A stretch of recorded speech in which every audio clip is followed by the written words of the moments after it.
Hello বন্ধুরা, welcome back to my channel Mithun Mampi ব্লগে তোমাদের সকলকে ওয়েলকাম জানাই। তোমরা সবাই কেমন আছো? আশা করি তোমরা সবাই ভালো আছো। আমি তো ভীষণ ভালো আছি।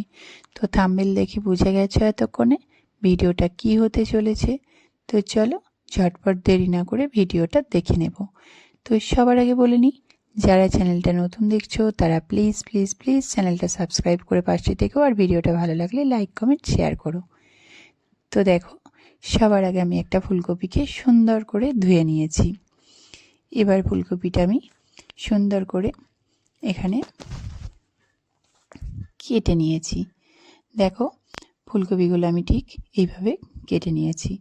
আর এই রান্নাটা করার জন্য আমি এখানে নিয়েছি একটা ডিম, আর নিয়েছি মটরশুঁটি, আর 4-5টা কাঁচা লঙ্কা চিড়ে নিয়েছি, আর একটা টমেটো কেটে নিয়েছি। তো চলো এবার শুরু করি। সবার প্রথমে কড়াইয়ে তেল দিলাম। তেল গরম হয়ে এলে একে একে ফুলকপিগুলো আমি দিয়ে দেব। তো একে একে ফুলকপিগুলো দিয়ে নিয়েছি। এবার নাড়াচাড়া করে ফুলকপিটা আমি ভেজে নেব। ফুলকপি সুন্দর করে দেখো ভাজা হয়ে এসছে।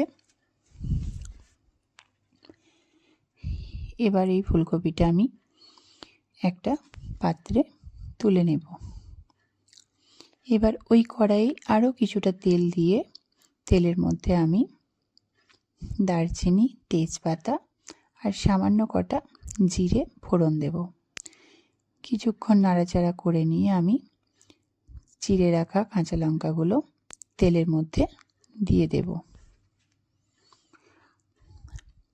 আরও কিছুক্ষণ আমি নাড়াচাড়া করে নেব। লঙ্কাটা ভাজা হয়ে এলে আমি এই তেলের মধ্যে ডিমটাকে অ্যাড করে দেব।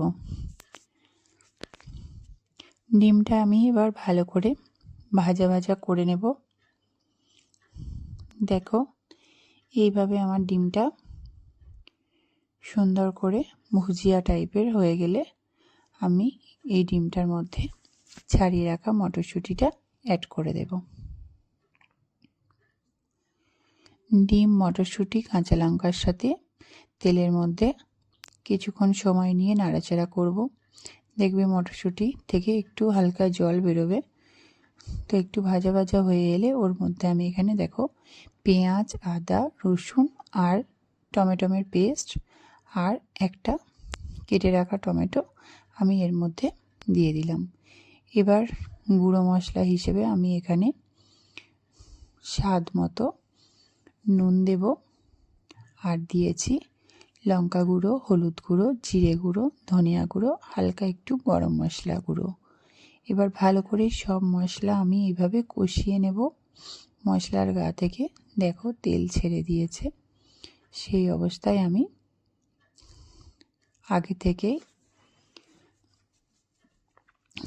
আলুটা আমি প্রেসার কুকারে ভাপ দিয়ে নিয়েছি।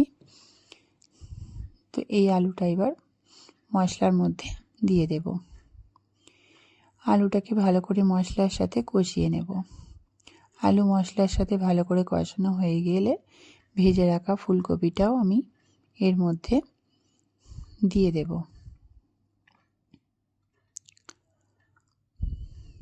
দেখো আলুটা কষানো হয়ে গেছে।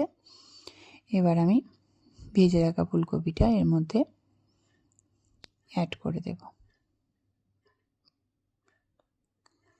এবার ফুলকপি আর আলু দুটোকে আমি একসাথে মিশিয়ে নেব।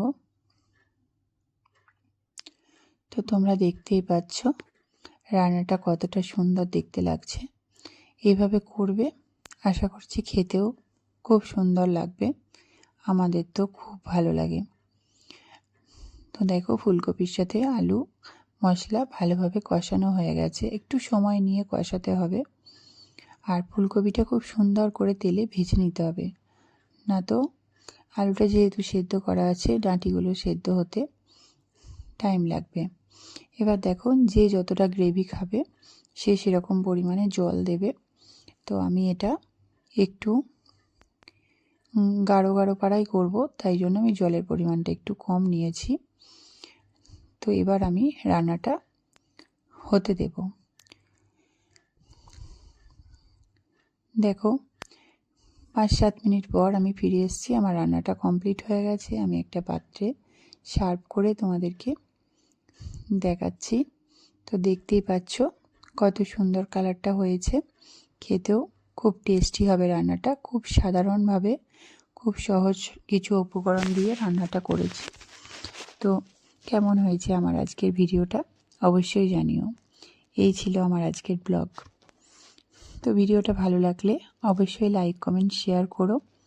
আর যদি তুমি আমার চ্যানেলের নতুন বন্ধু হয়ে থাকো তাহলে অবশ্যই চ্যানেলটা সাবস্ক্রাইব করে আমার পাশে থেকো, আমাকে বন্ধু করে নিও। তো পুরো ভিডিওটা দেখার জন্য অনেক অনেক ধন্যবাদ। সবাই ভালো থেকো, সুস্থ থেকো, সবাইকে ভালো রেখো আর সবাই সবার পাশে থেকো। আজকের মতো ভিডিওটা আমি এখানেই শেষ করছি। আবার চলে আসবো পরের দিন নতুন আবার একটা ব্লগ ভিডিও নিয়ে। আজকের মতো বাই।